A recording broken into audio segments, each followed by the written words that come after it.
La notion d'être et de co-créer ensemble a toujours fait émerger des étincelles dans mon cœur.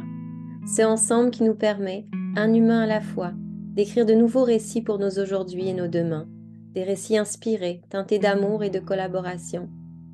Alors, dans un élan naturel de partage, cet espace naît enfin, un espace de réflexion, de partage, d'échange, d'écoute, sans montage et sans flafla. Un moment qu'on passe ensemble pour explorer, ressentir, expérimenter de nouvelles façons d'être et de faire pour nos aujourd'hui et nos demain. Bienvenue dans le podcast Ensemble demain, un podcast animé par Soenco avec moi, Sophia, au micro. Un espace dédié à l'exploration de thématiques variées, d'idées, d'initiatives qui nous ouvrent le regard, celui qu'on porte sur soi, sur les autres et sur le monde. Ici, il n'y a pas de vérité, il n'y a pas de certitude, il y a juste des ressentis partagés, des perspectives, des voies de réflexion, des récits pour inspirer positivement le changement. Parce que j'ai cette conviction profonde que c'est dans le ensemble, dans une démarche de connexion à la fois individuelle et collective, qu'on est en mesure de réimaginer le monde autrement. Un monde plus humain, plus juste, plus en santé, plus vivant.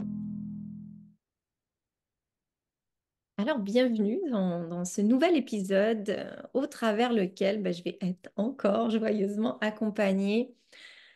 Je poursuis dans le thème des liens, ces liens alors qui largement viennent nourrir quelque chose, mais ces liens qui peuvent aussi venir nourrir plus spécifiquement l'univers de l'entreprise, des projets communs qu'on entame et de notre manière en général d'agir ensemble. Puis aujourd'hui, je reçois deux membres inspirantes, vraiment inspirantes de la coopérative Lilo. Et c'est une organisation qui incarne dans le concret un concept dont on entend souvent parler, qui est celui du pouvoir partagé, puis qui a choisi en fait de le faire à sa façon, de l'expérimenter au quotidien. Et c'est un peu ce que j'avais envie d'amener sur la table sous le thème du lien. Lilo, au quotidien, vous aidez les organisations, les personnes à augmenter leur impact social, mais aussi à avoir cette vision claire de où est-ce qu'ils veulent s'en aller et puis concrètement créer les conditions pour qu'ils puissent s'en aller dans cette direction.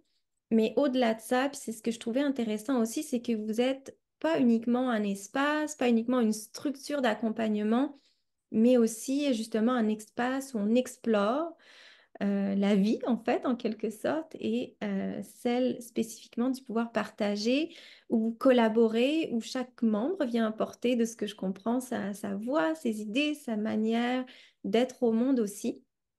Alors, autour de la table, j'ai avec moi Jackie Demers et Marilyn Manceau. Marilyn, on se connaît, j'ai goûté à ta sensibilité, à ton aspiration de construire des espaces sécuritaires où on peut être ensemble, où on peut agir ensemble. Puis au quotidien, t'aides ces personnes-là, ces entreprises à trouver cette clarté, cette vision commune et puis à les guider pour créer l'espace propice. Puis Jackie, on se découvre aujourd'hui au-delà des courriels. Toi, de ce que j'ai pu découvrir sur toi, tu as de l'expérience en milieu de BNL, tu as été à la direction d'un OBNL, donc tu as une expérience aussi dans le domaine de tout ce qui est concertation. Puis, ce qui fait que de ce que je saisis un petit peu de la description que tu fais de toi-même, tu es à même de mieux peut-être saisir les défis que vont rencontrer les organisations au quotidien, puis ceux qui agissent pour changer les choses. Alors, je t'entends curieuse, visionnaire et aussi très dans la fluidité, la flexibilité. Donc ouais, cet engagement à plus grand aussi au-delà des organisations, mais au niveau sociétal. Fait que toutes les deux, puis avec votre équipe qui est quand même pas mal grande, vous essayez d'amener votre graine dans le monde. Puis aujourd'hui, du coup, pour essayer d'être un peu plus brève que je ne le suis en ce moment, on va plonger dans le concept du pouvoir partager de votre expérience à vous, de comment est-ce qu'elle a été amenée chez Lilo, comment vous la vivez, comment est-ce que ça vous transforme. Et puis, on va faire un peu comme d'habitude, on va plonger dans l'intime, puis on va élargir vers un chemin plus, une vue d'ensemble, en fait. Alors voilà, j'arrête mon blabla, puis je vous amène dans cette question d'introduction que je pose à tout le monde. J'ai envie de vous laisser l'espace de vous présenter toutes les deux, chacune votre tour, quand vous voulez, ou de laisser s'entrelacer vos présentations, donc qui vous êtes, vos histoires, vos valeurs, ce que vous portez, bref, ce que vous avez envie de partager aujourd'hui. Je te laisse y aller, Marilyn. Merci, Sophia, pour l'invitation. C'est euh,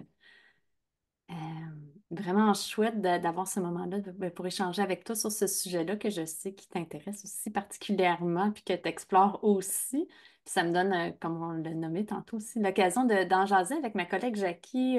Des fois, dans le rythme de la vie de nos organisations, on n'a pas toujours la chance de prendre le temps de s'asseoir puis d'en jaser. On a eu l'occasion il y a quelques années, là, pas il y a quelques années, mais quelques mois, de faire un peu ce processus-là, de se poser la question en équipe. Qu'est-ce que c'est pour nous de pouvoir partager, puis comment on voudrait le partager au monde. Mais comme c'est une réflexion en continu, de pouvoir se réasseoir avec Jackie, puis avec toi pour en parler, moi, je trouve ça vraiment chouette. Fait que là, je divague, là, je reviens vers l'intime. Fait que juste te dire merci. Tu voulais qu'on partage qui on est, hein, c'est ça? Ouais, donc C'est une au-delà grande question. de ce que vous faites, c'est vraiment qui vous êtes. Ouais, qui je suis? Ben, je vais commencer avec une réponse qui va être celle d'aujourd'hui, évidemment. Là, je pense qu'on pourrait avoir une réponse différente là, à chaque minute de notre vie, là. Mais en lien avec le thème, peut-être que ce que j'ai le goût de partager, c'est que je suis une femme de 45 ans qui a eu euh, un modèle familial euh, qui m'a rapidement montré que c'était possible de créer sa vie, en fait. J'ai des parents qui viennent d'un autre continent, qui viennent d'un autre milieu socio-économique complètement du mien, plutôt défavorisé, avec beaucoup d'enjeux de violence, de pauvreté, euh, qui ont dû partir rapidement de leur milieu familial qui était peu sécuritaire pour comme faire leur vie. Puis quand ils me racontaient leur vie quand j'étais jeune, là, j'étais motivée d'en parler, mais quand ils me racontaient leur vie quand j'étais jeune, j'étais comme fascinée de voir comment on fait partir d'un, d'un, d'un terreau très fragile, mais puis d'être capable de trouver toute la confiance et la solidité en soi pour créer une vie à notre image, même si on n'a pas de repères, de trouver des repères qui sont bons pour nous, ceux qui vont faire du sens pour nous.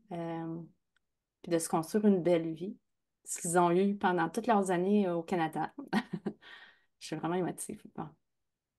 Euh, puis je pense que ça m'a beaucoup définie comme personne, en fait. Puis probablement dans ce que je veux apporter, entre autres, à Lilo, toute cette notion de euh, on a tout en nous, chacun et chacune.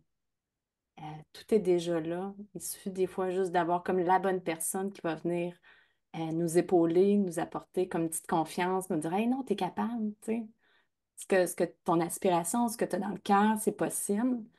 Puis qu'on peut partir de pas grand-chose, puis de se faire quelque chose qui nous ressemble, euh, puis qui va vraiment nous apporter du bonheur, même si c'est pas quelque chose de très énorme, mais parce que ça va être très en lien avec nos valeurs, avec ce qu'on pense qui est bon pour nous puis pour les autres, ben, en tout cas, que c'est possible. Fait que je pense que ce modèle-là familial que j'ai pas toujours observé hein, d'un œil si bienveillant et admiratif. Là. Quand j'étais adolescente, je pense pas que j'avais ce regard-là. Mais je me rends compte aujourd'hui qu'il me sert beaucoup. Puis je pense que ça a été une graine majeure là, dans qu'est-ce qui a fait en moi la femme qui a le goût de bâtir notamment l'îlot, ou en tout cas de plonger dans cette aventure-là, puis d'avoir le goût de travailler sur des projets, dont notre organisation, qui est un projet de comment on se redonne du pouvoir sur notre vie, comment on se permet d'avoir un milieu qui est propice à voir s'épanouir nos aspirations, toujours avec l'idée de créer du beau et du bon dans le monde. Fait que merci papa, maman.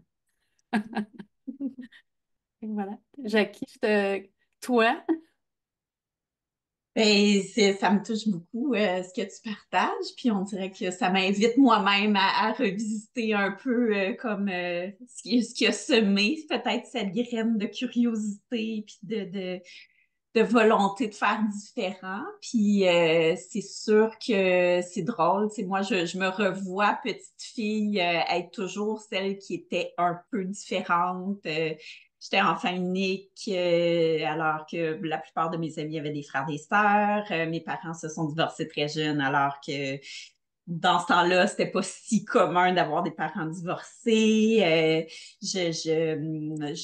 Mon style vestimentaire était étrange. Ben, je revisite nécessairement aussi le fait que très jeune dans ma vie, ma mère a fait des choix. Tu sais, c'était une femme qui a commencé par suivre le chemin qui était indiqué aux femmes de l'époque pour bifurquer vers une carrière non traditionnelle, qui a défoncé certains plafonds de verre comme celui des métiers de la construction. Fait que je pense il y a comme eu cette tension, mais en même temps cette impression que des choses sont possibles. Alors c'est vraiment intéressant de revisiter sous cet angle-là de comment notre parcours nous mène aujourd'hui. Merci Sophia pour ta question. Puis, ben, c'est intéressant parce que, tu sais, au niveau professionnel, on dirait que c'est un peu aussi un filon qui m'a habité. En fait, j'ai réalisé en rétrospective que, tu sais, moi, ma formation initiale, c'est une formation en nutrition. Puis j'ai réalisé que ce qui m'a amené en nutrition, c'était le lien direct avec l'identité profonde des gens. Fait que je pense que c'était pour moi la façon d'entrer en relation avec les gens avec qui ils sont profondément, parce que l'alimentation est tellement liée à notre expérience sociale, à notre identité profonde. Fait que pour moi, il y avait vraiment comme ce filon-là, puis c'était ultra riche pour moi d'entrer en relation avec les gens à travers ce canal-là. Puis c'est ce qui m'a amené dans le milieu communautaire, justement, tu sais, à être vraiment au cœur de cette relation-là, puis d'avoir un contact ultra privilégié avec des gens qui avaient des situations vraiment, vraiment difficiles, notamment les femmes enceintes en situation de vulnérabilité. Puis toute mon expérience avec ces femmes-là m'a aussi permis de choisir, ou en tout cas, de, de, de, de, de savoir que j'avais la possibilité de faire des choix pour la mère que j'allais devenir, pour la femme que j'allais devenir. Fait que il y a vraiment beaucoup de choses en lien avec mon développement profond là, dans ce parcours-là. Et au niveau vraiment de l'intérêt plus intellectuel que je cultive professionnellement, ben, ce que je vois comme filon, c'est vraiment la notion d'échelle d'impact. Parce qu'évidemment, quand je suis sortie de l'université comme clinicienne, je faisais beaucoup d'interventions individuelles, donc j'accompagnais les individus en écoutant leur histoire puis en essayant de trouver qu'est-ce qui pouvait les aider à ce moment-là de leur vie avec leur situation. Puis après ça, quand je suis devenue chargée de projet en transfert de connaissances ou même comme directrice, ben là, je travaillais plus à l'échelle de mon équipe puis de soutenir mon équipe pour que mon équipe soit capable de soutenir des gens qui étaient dans toutes sortes de situations. Et par la suite, particulièrement dans mon rôle de direction, quand j'ai découvert que je pouvais mettre avec d'autres organisations à contribution les forces de toutes ces équipes-là et transformer des communautés, là, j'étais comme, c'est tellement merveilleux comme de réaliser l'impact qu'on peut avoir quand on met tout ce monde-là ensemble puis toutes ces énergies-là ensemble. C'est vraiment ce qui m'a fait tomber en amour avec l'opportunité de pouvoir travailler à Lilo parce que justement de voir qu'on peut venir semer des graines, venir ouvrir des possibilités, aussi petites soient-elles, dans toutes sortes d'univers, de toucher à toutes sortes de milieux, à toutes sortes de communautés. Fait que je pense que c'est vraiment ça qui m'anime aujourd'hui, finalement, de sentir que bien minime puisse être ma contribution, ben, je peux quand même sentir que qu'il y a quelque chose qui se passe, là, tu sais, un peu l'effet du battement d'ailes de papillon, là. Fait que j'ai l'impression d'être un papillon parmi d'autres papillons, puis qu'on va finir par arriver à changer des choses. Oh, merci à vous deux. C'est tellement touchant de vous entendre, puis de vous voir vous livrer vraiment dans quelque chose qui vous touche profondément, juste en le mentionnant. Et je trouve ça magnifique de voir comme dans vos mémoires à vous, vos histoires à vous, mais chaque personne qui a gravité, et chacune à sa façon, est venue comme tisser un peu qui vous êtes, ce pouvoir d'être en relation avec les autres, même quand les relations ne sont pas parfaites, même quand c'est difficile. Je suis touchée de vous entendre, puis merci d'apporter en fait cette mémoire-là, de la déposer ici et je pense, de me faire réaliser aussi à moi-même à cet instant ouais, que tout est peut-être possible. Ouais, c'est beau. On est peut-être tous des papillons qui avons besoin de sortir de nos petits cocons et s'envoler pour semer des petites graines.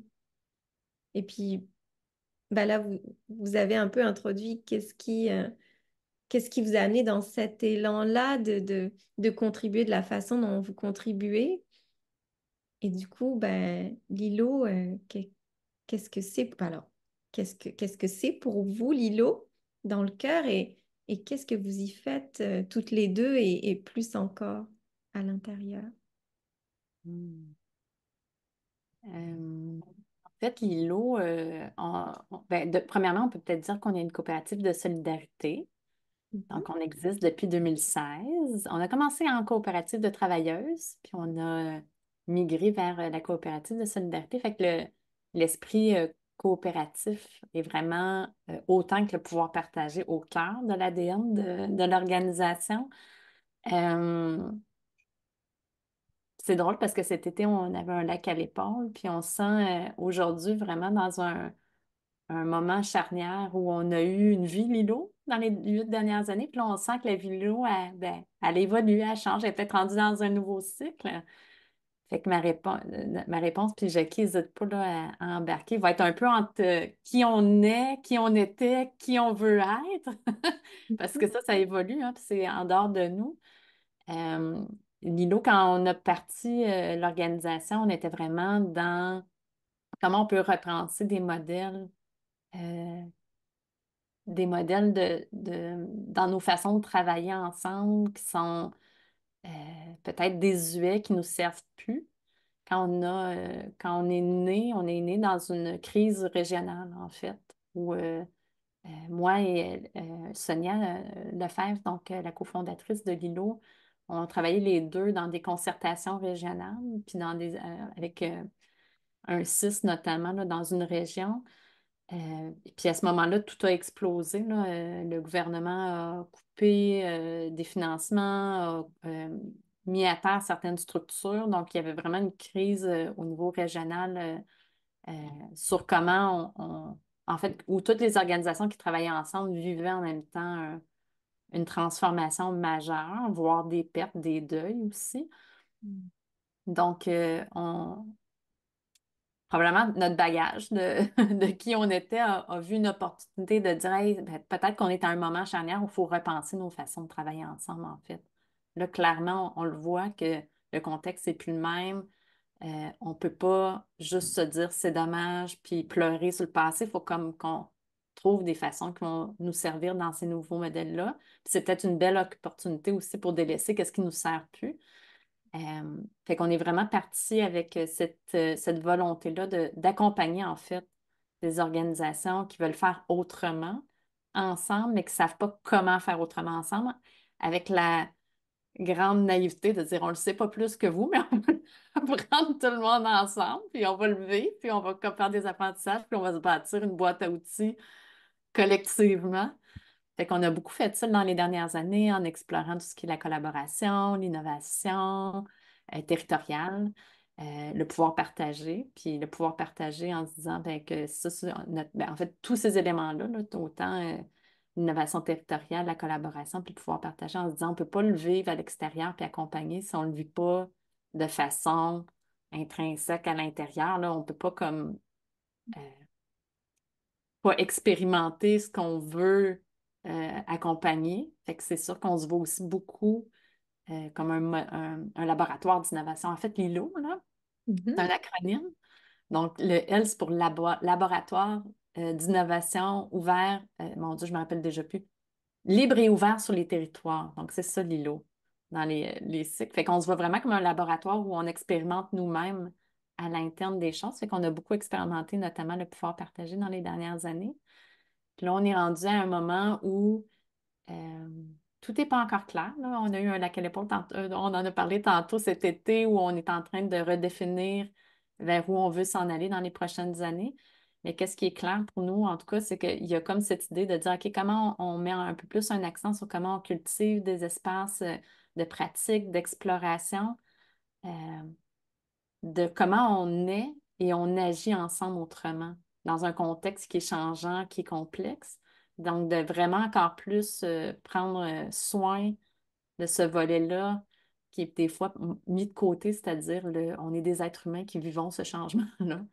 Donc, prenons soin et accompagnons l'humain aussi qui vit le changement et non pas juste le processus, pas juste le collectif, mais l'individu dans toute cette complexité-là. Fait qu'il y a comme une graine de ça qui commence tranquillement à germer, ben, qui est déjà là, en fait, dans les coulisses, qui est déjà en branle, mais qui veut peut-être un peu plus s'exprimer dans le grand monde. Fait que, ouais, Jackie, rajouterais-tu quelque chose sur qui on est à Lino? Ben, pas sur qui on est, parce que je pense que tu as tout dit, mais peut-être c'est pour illustrer concrètement qu'est-ce qu'on fait, c'est pourquoi les gens viendraient vers nous. Ben, en fait, c'est comme si notre volonté, c'est un peu justement d'ouvrir ces espaces d'expérimentation-là. Puis la façon de le faire, ben, c'est à travers des besoins qui peuvent être plus pragmatiques. Mais nous, on aime situer notre façon d'intervenir, dans le fond, autour de ce qu'on appelle des pôles d'intervention. Fait que l'idée, c'est de dire, pour être capable de s'engager avec confiance, audace et humanité, il faut savoir où on veut aller. Donc, tout ce qui a le potentiel de générer de la clarté, qu'est-ce qu'on veut faire ensemble, des planifications stratégiques, des choses comme ça. Tout ce qui est la réflexion de comment on travaille ensemble. Donc, justement, est-ce que nos processus de travail collaboratif répondent à nos besoins? Fait que ça peut répondre autant à des besoins d'organisation très, très hiérarchiques, très, très traditionnels, mais qui ont envie d'insuffler plus de collaboration. Mais ça peut être aussi des gens qui font des choix plus radicaux d'être dans des structures très, très horizontales et qui vivent, par exemple, des tensions de croissance, des choses comme ça. Puis notre troisième volet qui est un peu plus large, mais ces trois sphères-là sont toutes interreliées de toute façon. Quand on fait de la clarté, on va toucher au partage du pouvoir. Quand on fait du partage du pouvoir, on va toucher à la portion d'innovation. Mais donc, le troisième volet qui est plus cette innovation territoriale. Donc, comment faire autrement, comment trouver des solutions, comment transformer nos pratiques, comment laisser tomber peut-être des choses qui nous servent plus, comme Marilyn le disait. Fait que dans le fond, les gens peuvent faire appel à nous pour toutes sortes de besoins en lien avec ces éléments-là qui ont envie d'insuffler, puis ils peuvent le faire à différentes échelles.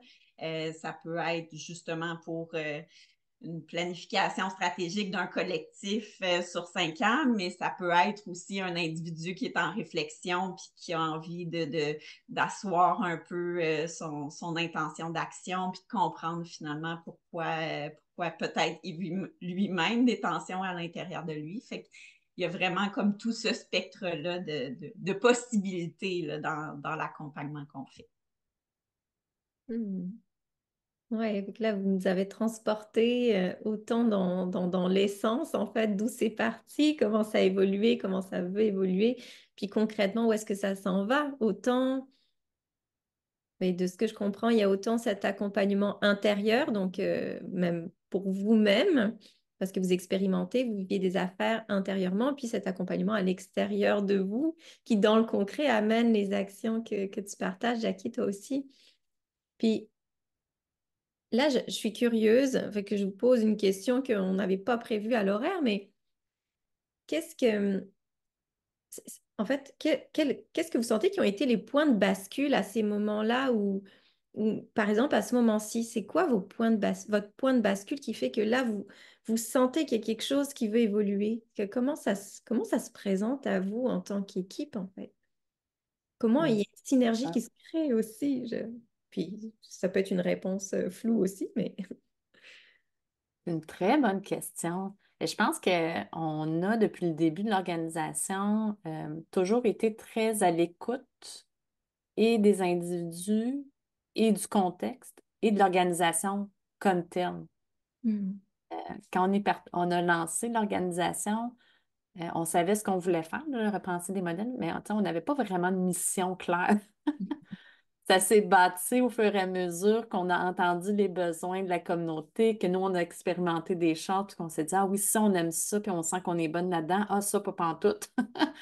Fait que je pense que ça, dans nos façons d'être puis de faire dans l'organisation, ça a toujours été quelque chose de vivant, cette idée d'être à l'écoute de ce que la vie souhaite amener à l'organisation, puis qu'est-ce que nous, on a le goût comme élan, comme individu d'y apporter. Euh, Fait que tous les points de bascule, en tout cas, moi, comment je les ai vécus, Jackie, je vais être intéressée de savoir, toi, comment tu l'as perçu, mais j'ai l'impression que ça a toujours été un peu, tu sais, quand on dit les astres s'alignent, là, ces moments où on sent que là, il y a des tensions au niveau des individus parce que, il me semble que c'est plus ça qu'on veut faire ou c'est ça qu'on aimerait injecter, puis il n'y a pas d'espace, puis la tension de, ouais, mais c'est pas ça les demandes qu'on a de la communauté, puis les gens qui nous appellent ou qui veulent travailler avec nous, c'est pas ça qu'ils veulent ou c'est ça qui veulent explorer, puis l'organisation de dire, ben, tu sais, moi, je suis une entité en soi, il faut que je sois capable d'avoir comme une clarté sur qu'est-ce que je fais comme entité. Fait que j'ai besoin comme d'avoir des réponses ou de nommer quelque chose ou de partager qui je suis au grand monde. Fait que j'ai l'impression que c'est quand les as s'alignent, puis il y a toutes ces tensions-là que ça nous oblige à dire, OK, ben là, on sent qu'il y a un point de bascule. Il faut s'asseoir, il faut comme se dire, là, on est peut-être plus là où on était il y a 6 mois, il faut l'accepter, puis il faut se poser la question, on est où là, puis ça veut dire quoi comme, qu'est-ce qu'on continue à apporter dans notre bagage, puis qu'est-ce qu'on décide de rajouter ou d'enlever. Fait que puis ça, il n'y a comme pas de point, en tout cas pas jusqu'à présent, mais on pourra peut-être en parler. Plus l'organisation grandit, plus on doit formaliser les choses. Disons que par le passé, c'était très organique. Fait que quand ça arrivait aux citoyens, on en parlait, la croissance, c'est ça l'oblige de créer des moments un peu plus formels, puis essayer de les prévoir, ces moments-là, parce qu'on est une gang à devoir se suivre ensemble. Fait que ça, il y a peut-être aussi encore de l'apprentissage sur comment on formalise tout ça. Jackie, toi, tu vois ça comment? Ben, moi, je trouve que dans ce que tu as dit, c'est vraiment, puis c'est intéressant parce que c'est vraiment lié au principe, en fait, en tout cas, de notre conception de comment le pouvoir peut se partager, mais il y a cette idée justement de l'écoute, là, de l'écoute au sens large de ce qui se passe, de l'environnement, de nos besoins, tout ça. La reconnaissance que les tensions sont pas des choses à éviter, mais des choses à comprendre et à utiliser comme source d'information. Puis j'ai l'impression effectivement que parfois c'est peut-être des élans personnels, parfois c'est peut-être des signaux forts de l'environnement dans lequel on est, mais parce qu'on a ces deux principes-là ou ces deux éléments-là qu'on tente de cultiver, ben ça nous permet d'être en mesure de réagir et de peut-être être très proactive à se poser des questions tôt quand ces choses-là émergent, là, plutôt que d'attendre la crise ou plutôt que d'être poussé à se transformer parce que tout le reste s'est déjà repositionné autour. Fait qu'il y a peut-être un peu de ça dans ce que tu dis, là, mais je pense que j'ai une lecture quand même similaire là, de ce que tu partages, Marie. Ouais, puis c'est drôle parce que tout récemment, on en a reparlé en équipe comment c'est important, dès qu'il y a quelque chose, un besoin qui émerge, de ne pas attendre, de se dire, ah, c'est pas possible. Ah, l'organisation, c'est pas ça qu'elle est, c'est pas ça qu'elle fait. Euh, ou puis de rester avec ça pris en soi, en fait, puis de l'importance de s'en parler en se disant que peut-être que ça n'arrivera pas demain matin, que l'organisation va changer, va prendre une nouvelle orientation, parce qu'il y a quand même des paramètres qu'il faut tenir en compte, puis le jeu implique pas l'ensemble du nous automatiquement, mais comment on peut se permettre, en fait, de se partager ces nouvelles aspirations qui peuvent émerger, ces réalisations, des fois des observations qu'on fait sur le contexte, puis garder ça vivant dans l'organisation pour qu'on puisse à un moment donné, se dire, OK, là, on l'entend suffisamment pour se dire que là, c'est suffisamment important qu'on l'encapsule, on en fait une discussion, puis il y a comme une décision par rapport à ça. Euh, donc, on est actuellement aussi dans cette discussion-là en équipe, parce qu'on n'est pas habitué dans nos organisations d'avoir le droit de dire, Hey, by the way, moi, ce volet-là du service, j'aimerais ça le voir se développer ou j'aimerais ça y ajouter ça parce qu'il me semble qu'il y a une opportunité. Euh, Fait que ça c'est des questions en fait qu'on a là actuellement, comment on ouvre la discussion à ça, tout en n'ouvrant pas non plus, euh, comment je dirais, euh, en créant pas des attentes que parce qu'on le nomme, ça arrive. Tu sais, parce que nous, c'est là-dedans qu'on joue dans le partage du pouvoir. Donc, comment l'organisation peut être un lieu où je peux m'épanouir, voir peut-être certaines de mes aspirations dans ma vie se déployer, mais comment je peux aussi réaliser que l'organisation, elle a une vie en soi, puis elle ne peut pas combler tous mes besoins. Fait que ça, c'est une conversation qui est vivante là, à l'heure actuelle dans l'organisation, puis c'est chouette qu'elle soit vivante, en fait. Ouais. Oui, puis dans ce que tu dis, Marilyn, je trouve qu'il y a aussi, tu sais, non seulement de développer ce réflexe de pouvoir partager un élan, un besoin, tout ça, mais aussi de pas attendre le moment d'avoir la solution non plus. Parce que, tu sais, c'est correct de juste partager une information, c'est correct de vivre avec des questions, c'est correct de...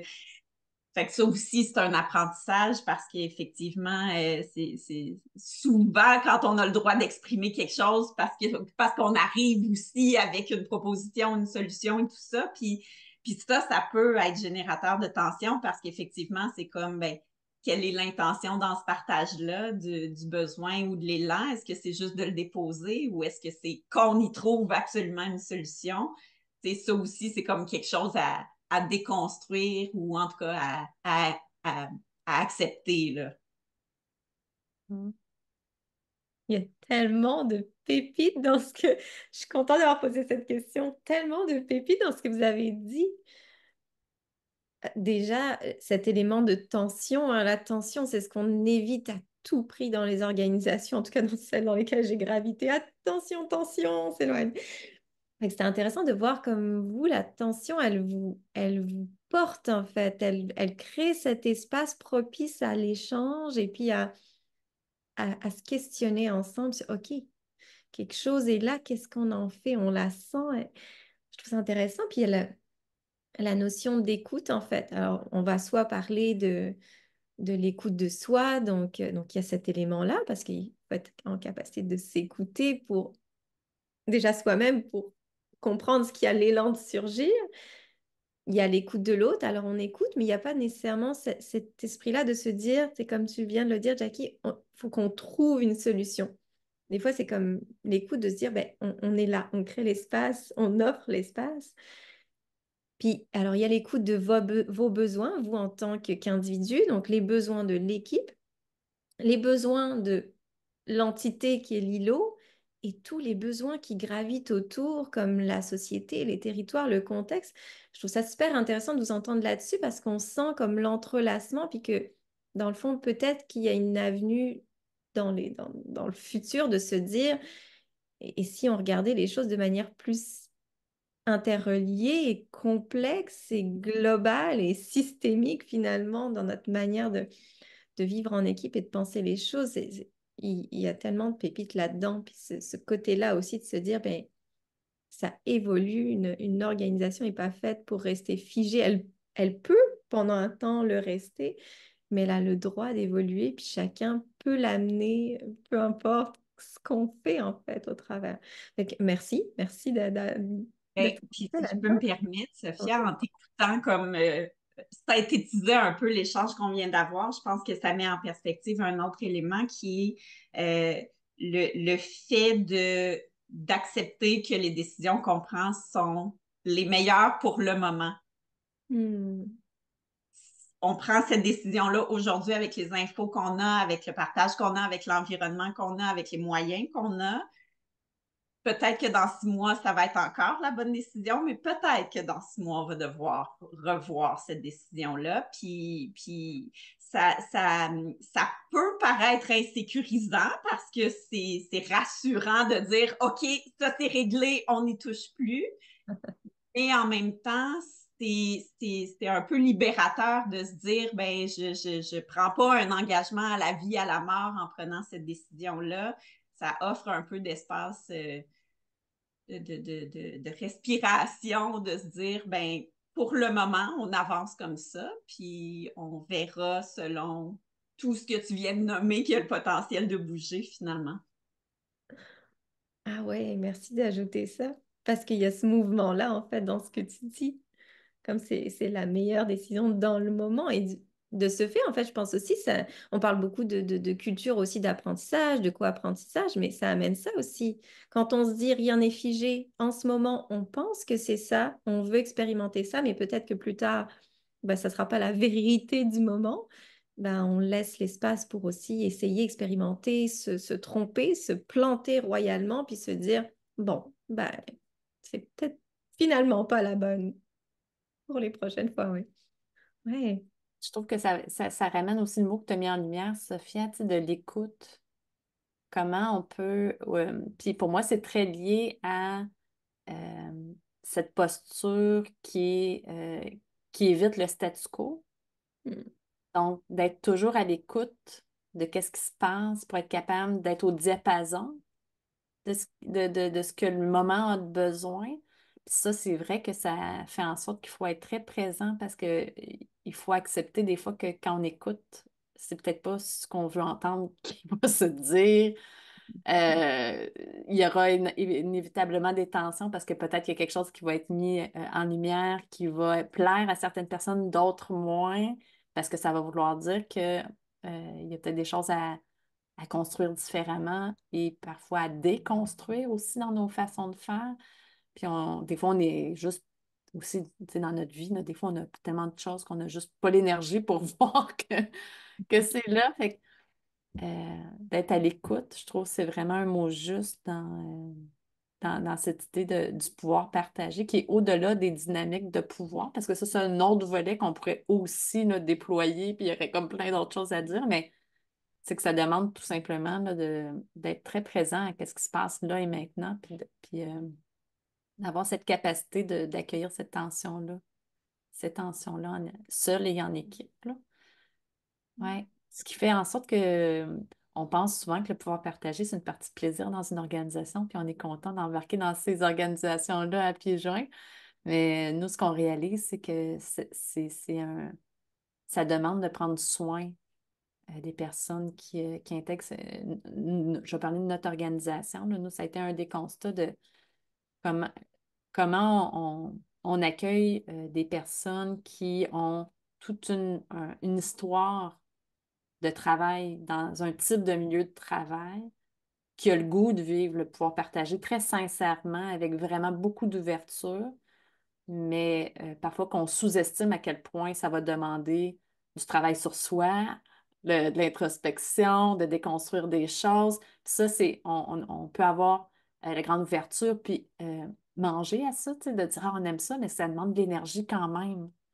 Si on dit, puis en plus, il faut comme apprendre un nouveau métier ou comme à patauger avec des nouveaux types de mandats, des nouvelles façons de faire, parce qu'il y a aussi l'organisation en soi. Fait que ça demande beaucoup d'énergie. Puis, tu sais, on le nomme aussi dans notre carnet sur le pouvoir partagé, parce que c'est quelque chose de majeur. Si on veut se lancer avec une organisation à pouvoir partager, de vraiment s'assurer d'avoir suffisamment de temps et d'espace pour accompagner toute l'équipe, incluant les dirigeants, là, tu sais, toute l'équipe, s'accompagner dans ça veut dire quoi, puis encore plus quand l'organisation est en croissance puis qu'elle doit intégrer des nouvelles personnes. Euh, c'est vraiment majeur, là. En tout cas, moi, je trouve, puis c'est toute la richesse en même temps. Ça, c'est pas du temps mal investi ou une perte de temps, là.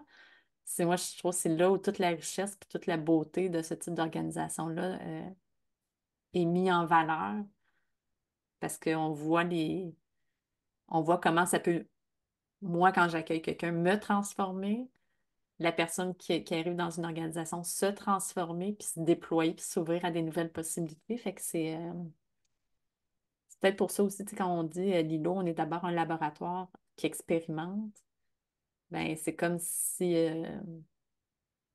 pour moi, en tout cas, puis là, je parle pour moi, là, je ne parlerai pas au nom de toutes les personnes dans l'organisation, mais pour moi, c'est ça avant tout notre mission à Lilo, c'est d'offrir ce milieu-là à d'autres personnes pour qu'ils puissent expérimenter avec nous, c'est quoi se redonner du pouvoir sur ce qu'on fait, puis de cultiver de ces espaces-là où on peut être puis agir ensemble autrement, là. Puis après, by the way, on peut le partager avec d'autres personnes en faisant de la campagne.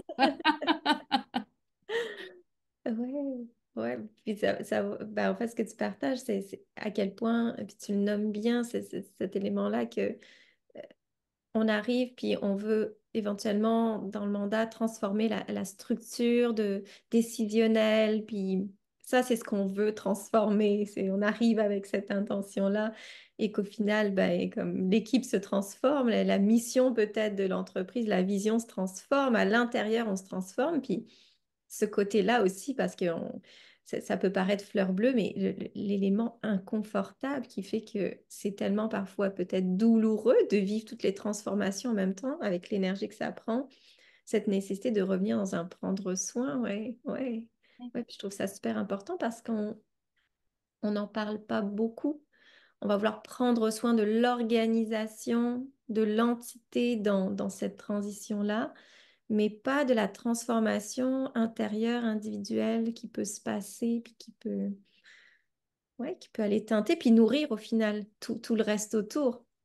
Mm. Oui, puis tu sais, ce qu'on dit souvent quand on accompagne des gens, des organisations là-dedans, euh, le pouvoir partagé, c'est une pratique au niveau du jeu, du nous. Puis la structure, elle va venir soutenir cette pratique-là. Puis malheureusement, effectivement, souvent, on a tendance à voir l'inverse. On veut faire de la structure, voir ça va être quoi l'organigramme. Mhm. Puis là, on la veut comme horizontale. Mais peut-être que, en tout cas, nous, notre invitation, c'est de faire le contraire. C'est de dire, ben, c'est quoi que l'équipe a le goût de vivre? C'est comment qu'on a le goût de se partager le pouvoir? Puis ça veut dire quoi pour nous? Puis c'est où on a le goût de commencer, puis après, on regardera c'est comment la structure elle peut venir nous soutenir, puis nous aider à y arriver. Puis là, cette structure-là, au fur et à mesure qu'on va se rencontrer, que notre aspiration change, ben, elle va probablement évoluer aussi la structure avec nous. Donc, ça ne sera jamais fixe. Fait que c'est majeur ce que tu nommes, Sophia, je trouve, là, ben, effectivement, dans comment nous, en tout cas, on a le goût d'aborder le pouvoir partagé, non? Fait que ça ne sera jamais pareil non plus d'une organisation à une autre. Ça ne sera pas les mêmes besoins parce que ce n'est pas les mêmes humains dans l'organisation. Et là, la beauté, c'est qu'il y a une multitude de possibilités, et ça fait peur, ça aussi. Oui. Mais alors, je veux renommer ce que tu viens de dire. Qu'est-ce qu'on a envie de vivre, en fait? C'est pas une question de quelle structure on veut bâtir, mais qu'est-ce qu'on a envie de vivre ensemble? Hmm. Ouais. Alors, Jackie, est-ce que tu voulais ajouter quelque chose? Parce que je veux pas poser ma prochaine question ou rebondir sans te laisser Et l'exprimer. on dirait que la conversation, naturellement, elle amène un peu à tu sais, ça veut dire quoi? Partager le pouvoir. Puis ce qui me vient, c'est comme directement en continuité avec ce que Marilyn vient de dire, tu sais, je pense que c'est un peu cette conception d'avoir des jeux forts, des jeux épanouis, des jeux qui sont prêts tu sais, à être à leur meilleur pour un nous fort. Puis je pense que c'est là où il y a ce potentiel de confusion ou de crainte peut-être dans le milieu du travail, de dire oui, mais si je prends si soin des individus, est-ce que vraiment je prends soin du nous? Et donc, c'est là où ça devient intéressant justement d'établir des balises pour dire, ben définissons notre nous ensemble, puis ensuite voyons comment les individus se positionnent par rapport à ça, qu'est-ce que ça génère. Mais effectivement, si on ne prend pas soin de ce que ça génère, c'est là où on passe à côté de cette responsabilité ou de ce besoin de prendre soin des individus, des jeux, tu sais.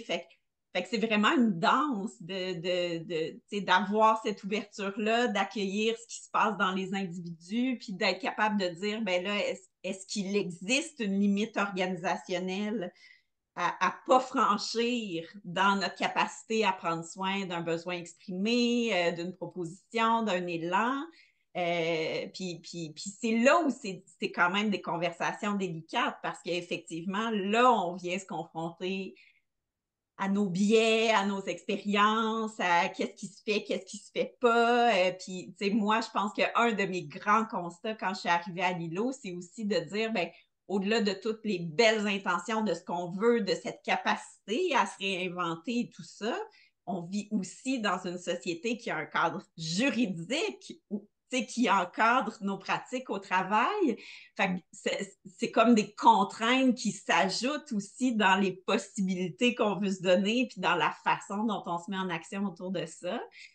Tu sais, mais à la base, je pense que ce que Marilyn partageait, cette idée de dire une organisation, puis tu as une expression pour dire ça, mais tu sais, l'organisation, c'est les individus qui la composent et c'est l'organisation elle-même, puis c'est vraiment comme deux espaces où on a besoin de porter notre attention. Ouais. Que les deux vivent une expérience ensemble. À ce moment-là, ces deux espaces, puis ils vont se croiser. C'est intéressant ce que tu dis parce qu'au final, puis là, on y reviendra sur un peu les préjugés par rapport au pouvoir partagé, puis à la liberté de ceci, cela, mais de ce que je comprends, de ce que tu partages, c'est l'intention du nous, donc l'intention commune qui se bâtit de qu'est-ce qu'on veut vivre ensemble, par exemple, qui vient établir ce cadre un peu organique de où est-ce qu'on où est-ce qu'on n'ira peut-être pas. C'est cet espace-là de se dire, OK, là, nous, on gravite là-dedans et on s'exprime au travers ce cadre-là. Est-ce que je le comprends correctement ou... Ben, j'ai l'impression que oui. Marilyn, est-ce que tu le Ben oui. comprends comme ça aussi? Ben oui, oui, tout à fait. Je ne sais pas si tu aurais un exemple, Sophia, dans comment tu le comprends. Euh, un exemple. Oh mon Dieu, c'est une bonne question. Mais voilà un exemple. Mais si t'en as pas, c'est pas grave, là. Je me demandais si ça venait avec quelque chose que tu avais en tête, que tu avais observé, puis que tu mettais Non, en... pas nécessairement avec quelque chose que j'avais observé, mais c'est que quelque chose peut-être, oui, que moi j'observe dans mon quotidien, tout simplement en entreprise, mais que, c'est, en fait, ce que j'observe souvent, c'est que justement, des fois, il y a cet élan-là d'aller prendre soin de l'individu, de ce qu'il peut vivre, de son intention très personnelle. Et puis que ce qui manque parfois, puisqu'on a besoin de nourrir un peu plus, c'est, OK, ben, au-delà de nos besoins personnels, de l'intention personnelle, où est l'intention commune? Et puis Mm. comment est-ce Ouais. que cette intention commune, plutôt que de nous créer un cadre rigide, peut permettre justement un espace propice à exprimer ces besoins-là, ces élans-là plus intimes, plus personnels. Et c'est plus en ce sens que ça me ramenait là-dedans, de dire, ben, parfois on veut tellement prendre soin de l'individu particulièrement qu'on ne réalise pas que de bâtir une intention commune, ben, ça va venir en même temps porter, clarifier, euh, donner de l'espace. Ouais. Et que sans exemple précis, c'est ce que je vis parfois, moi. À ça que je suis confrontée. Ouais. Ouais. Mais vraiment, puis tu sais, quand on parle d'une organisation à pouvoir partager, tu sais, le mot est dans l'expression, là. C'est une organisation. Tu sais, on est rassemblés autour de quelque chose qui nous réunit. Donc, c'est quoi qui nous réunit? Puis après, tout le défi, comme tu le nommes, puis on le vit nous aussi à l'interne, c'est que comme individu, je peux avoir plein d'aspirations. je peux avoir un lieu où je me dis, hey, c'est le fun, là, on peut expérimenter plein de choses, puis on est écouté. Fait que j'ai tendance à vouloir mettre là-dedans, mes œufs dans ce panier-là. Mais puis ça vient avec le pouvoir partagé. Il y a cette responsabilité individuelle qui peut-être peut être accompagnée par ceux qui sont dans l'organisation, mais il y a cette responsabilité individuelle de toujours se poser la question, OK, mon aspiration, est-ce qu'elle est en lien avec l'intention de mon organisation? Si oui, ben comment je peux peut-être faire profiter mon organisation? Parce que c'est ça, hein, quand on est un individu, tu sais, on fait don de notre talent, de notre temps, de ce qu'on a le goût à une organisation parce qu'on pense qu'on peut y contribuer puis l'aider à atteindre ses objectifs. Fait que, tu sais, OK, cool, je vais le proposer. Mais des fois, puis c'est là où je pense, des fois où ça peut créer des tensions ou dénaturer l'organisation, c'est quand on se dit, ben là, j'ai une aspiration, ça ne fit pas avec l'intention de mon organisation, mais je vais essayer de changer l'intention de mon organisation ou d'en faire fi parce que je veux que ça vive. Mais comme individu, tu peux avoir une responsabilité de voir comment dans toutes tes autres sphères de ta vie, ça peut vivre pour Mm. combler ce besoin-là. Tu sais, une organisation est comme une famille, comme un conjoint ou une conjointe. Ne peut pas combler tous les besoins.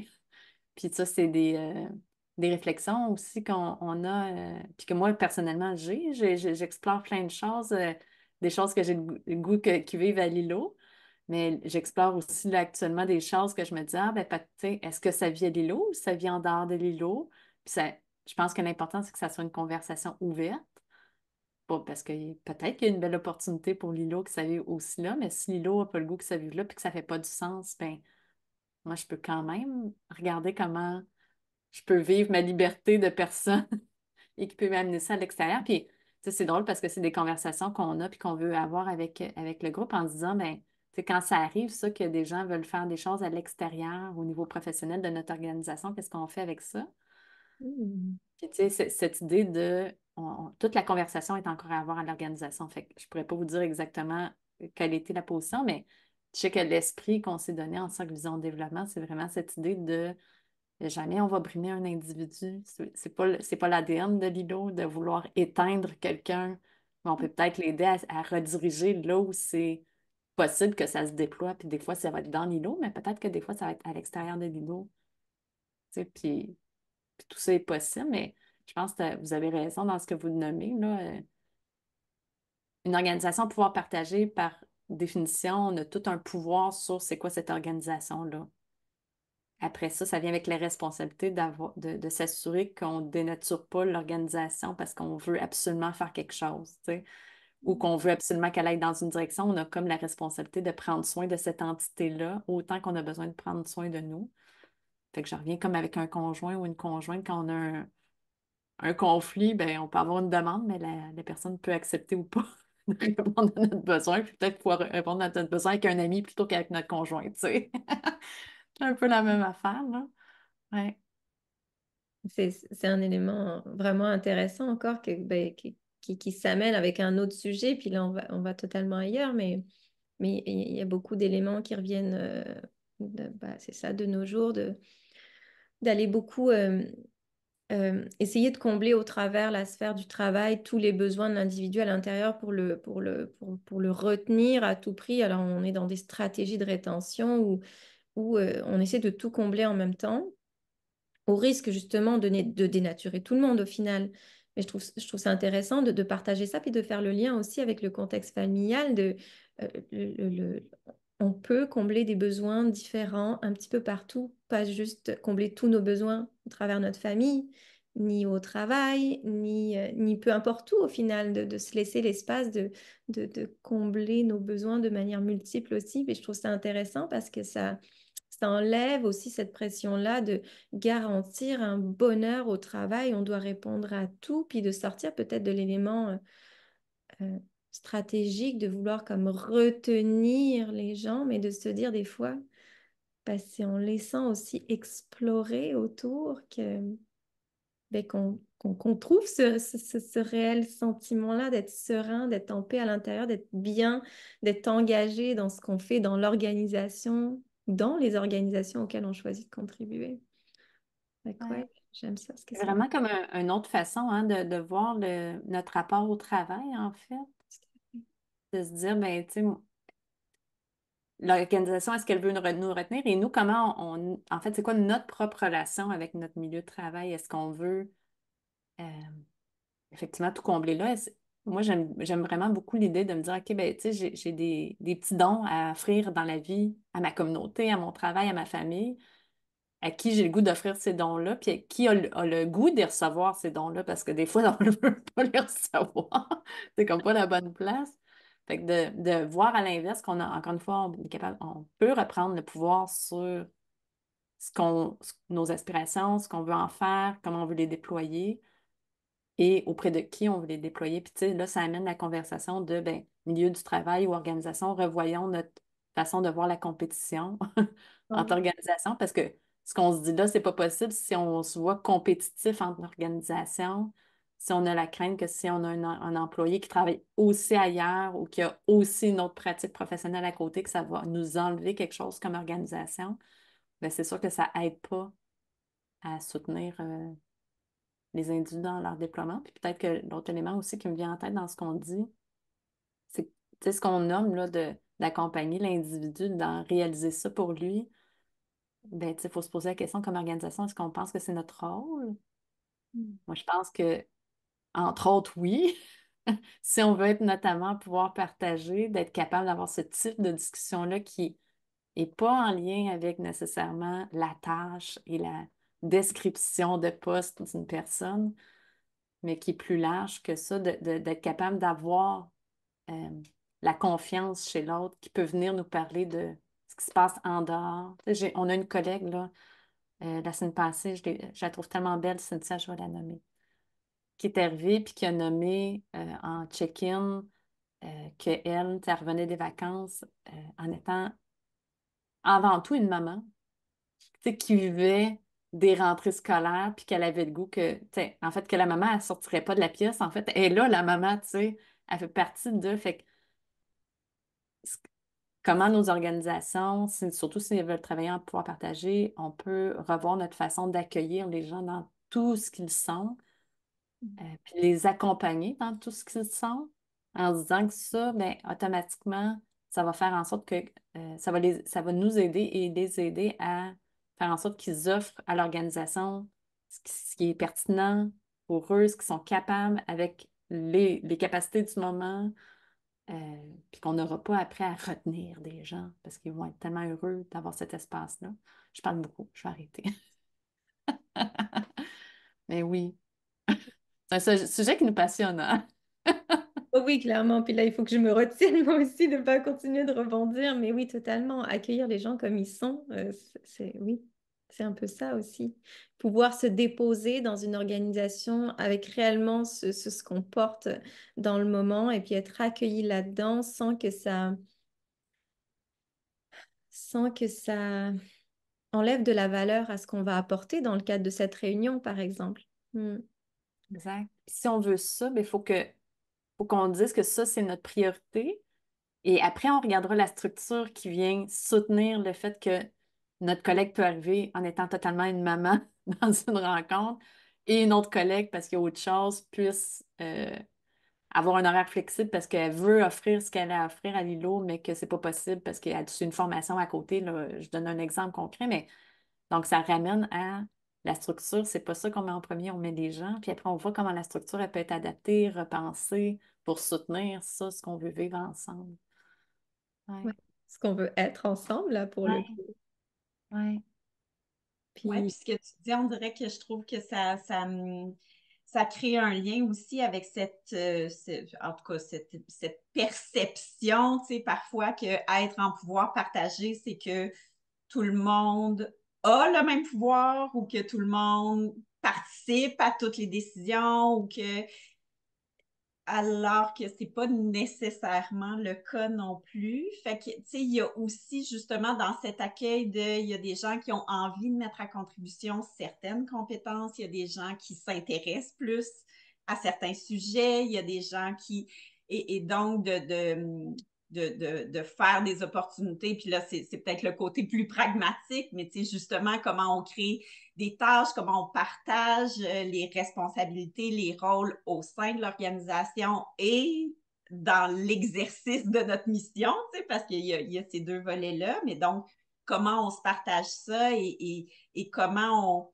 on crée ce qu'il faut pour que les gens sentent qu'ils peuvent faire partie des échanges, influencer les décisions, prendre des décisions, mais en même temps qu'ils ne sont pas obligés de porter tout l'espace mental si eux ont envie de cultiver une portion, puis justement de faire vivre autre chose, ben c'est aussi correct qu'il y a des gardiens pour chacune des fonctions de l'organisation, puis de savoir, d'avoir confiance finalement que ben, quand il y aura quelque chose en lien avec une nouvelle loi, la CNESST a sorti des nouvelles balises, ben, qu'on va quand même remplir nos obligations d'employeur, même si moi, ça ne m'intéresse pas de me pencher sur ces questions-là, mais je sais que il y a des gens dans l'organisation qui vont y réfléchir, qui vont préparer, puis qui vont revenir vers moi pour comprendre ça va être quoi l'impact de ces choses-là, puis comment ça va influencer. Fait que, tu sais, on aime parler de justement de cette idée du pouvoir partagé. Marilyn le disait tantôt, il y a une multitude de possibilités, de modèles et tout ça, mais des fois, on a un peu cette impression que plus on va être horizontal, mieux ça va être, il faut absolument tout aplanir, mais des fois, il faut juste prendre conscience que quand une personne prend la parole, ça a plus d'impact, le groupe est plus porté à se rallier. Ben, des fois, c'est juste de prendre conscience que ça existe, puis là, de faire des choix en se disant, ben, peut-être que la proposition, on va la faire présenter par quelqu'un d'autre, peut-être qu'on va amener la conversation différemment, ou au contraire, peut-être que dans ce cas-ci, on va être plus affirmatif, plus directif parce qu'on sent que le groupe veut peut-être pas consacrer de l'espace à cette question-là, puis on va prendre une décision de façon un peu plus directive, mais toujours dans cette danse-là, finalement, que ben, s'il y a quelqu'un qui a des préoccupations, qui sent qu'il y a l'espace sécuritaire pour déposer ses préoccupations, pour anticiper des risques, et nous aider à s'assurer qu'on n'a pas d'angle mort. Fait que c'est toujours entre cette fine ligne, finalement, que c'est pas parce qu'on... je reviens un peu au principe des décisions, on prend les meilleures décisions pour le moment. Moi, j'aime beaucoup parler avec des images. Alors, souvent, j'utilise l'image de l'escalade en disant, on a peur des fois de prendre des décisions ou de se dire, OK, pour le moment, ça va être ça. Mais en escalade, si on le fait pas, on peut jouer sa vie. On veut mettre un ancrage qui nous empêche de débouler. Fait qu'on déboule de moins loin, on se fait moins mal, puis on repart de moins loin pour la suite. Fait que c'est un peu la même image d'être capable d'avancer, même si on n'a pas tous les éléments, puis on a l'opportunité d'avoir ces espaces-là pour travailler avec l'équipe, puis se dire, ben, est-ce que c'est vraiment la meilleure décision à ce moment-ci? Est-ce qu'on est prêt à avancer avec ça? Ouais. Et quel rôle chacun aspire à Mhm. prendre aussi là-dedans. Oui, c'est beau ce que tu dis parce que ça enlève une pression énorme aussi. Tu sais, on dit, ben justement, tu mentionnes pouvoir partager, ça ne veut pas dire que tout le monde a exactement le même rôle au final, mais que chacun peut choisir avec ses forces, sa singularité, un rôle spécifique ou une portion, ou de s'impliquer à différents niveaux ou à un niveau plus précis. Et je trouve ça intéressant parce qu'au final, on est beaucoup dans les organisations à porter plein, plein, plein de chapeaux, puis ça pèse sur Ouais. l'épaule vraiment. Puis là, on dit, dans le fond, ce qu'on dit, c'est qu'on s'enlève du poids ensemble, tout en répondant à ce dont chacun a besoin dans le cadre de l'intention commune. Ouais. Ouais. Puis on permet d'optimiser là où chacun met son énergie, parce que si on met de l'énergie là où on sent qu'on a des intérêts à développer quelque chose, ou on sent qu'on a déjà des capacités à mettre à profit, ben, on maximise aussi le temps que chacun investit dans l'organisation. Peut-être pour vous donner un exemple concret, nous, dans l'organisation, il y a à peu près 30-35% du temps, parce notre revenu principal, c'est des mandats. Donc, il y a 30 à peu près là, de nos revenus qui sont dédiés à l'organisation. Donc, à différentes tâches que l'équipe a dans l'organisation pour contribuer à son développement. Fait qu'il y en a qui sont Nous, on appelle ça des cercles. Donc, c'est peut-être l'équivalent de comité, là, où euh, donc, il y a des cercles rayonnement qui s'occupent de faire rayonner l'îlot, les mandats, etc., de communiquer qui on est. Il y a un cercle développement organisationnel qui s'assure de prendre soin de l'équipe, d'avoir des moments ensemble, de tout ce qui est le- la poutine liée aux lois, là, ressources humaines, qu'on y est conforme, etc. Il y a un cercle qui va s'occuper plus de la fluidité organisationnelle, donc les processus, les outils de travail, etc. Fait qu'il y en a d'autres aussi, je ne les nommerai pas tous. Mais dans ces cercles-là, on n'y est pas tous. Donc, c'est des gens qui ont identifié, soit par leur rôle professionnel, qui doivent être là parce qu'ils ont un chapeau qui va alimenter le projet, soit par un intérêt de développement ou par un intérêt par rapport à la thématique. Donc, ils vont y participer. Donc, ça, on l'identifie dans l'équipe en fonction, là, tout en respectant ce 30% de temps-là réparti.